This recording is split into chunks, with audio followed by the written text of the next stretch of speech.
Hey, folks, I wanted to come to you and share some thoughts about why do thoughts weaken the mind, right? This is this idea from the Tao Te Ching that thoughts weaken the mind. I want you to consider Shakespeare said that our doubts are traitors. They make us lose the good we might oft gain by fearing to attempt. Now, consider the connotations of the word lived, right? What does it mean if you have lived, truly lived? Now consider what Shakespeare said about doubts, and what lived backwards is devil, as if to say that doubts that keep us from the good we might oft gain are born of the devil because we have not lived, right? The devil is in the details. Where are the details, right? The nattering that goes on inside of our heads.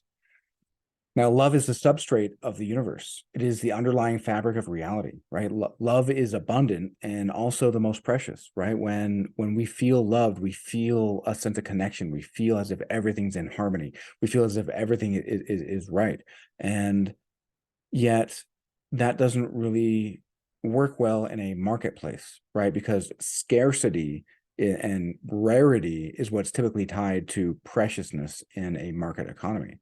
So the Tao Te Ching says, let go of economics and people become prosperous, right? This idea of the need for scarcity, the need for rarity, right? I let go of religion and, or rather let go of religion and people become serene.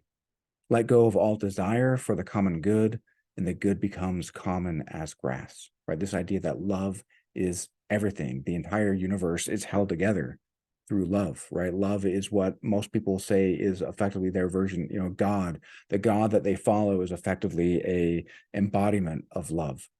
And anyone who's into manifesting, in fact, many modern scientists, Lex Freeman, if you know who he is, right, they talk about love is the answer, right? I was taught that love is what heals, right? Love heals all. And that's how I became, a spiritual healer, was through that principle as well. And I just want you to consider this, right? You don't need to take my word for it, but start to consider this and ask yourself these questions. Hey, well, if is love the most abundant, and is it also the most precious?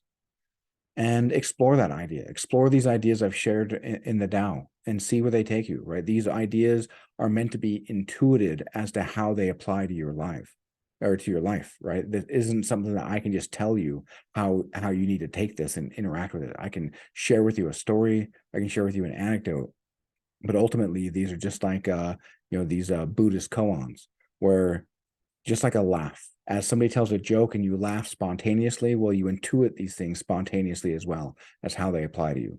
And that's part of the magic of it. And so, yeah, consider this and see where it goes. If you like this, you found benefit in this, hey, like and subscribe and leave me a comment. Let me know what it was that you liked. If I left you in the dust, because this is kind of esoteric, well, let me know that too. Let me see, maybe I can make it a little bit easier to grasp or easier to at least get my point across if maybe that's where there's a bit of a breakdown. But yeah, like, subscribe, leave a comment. And as always, thank you for watching.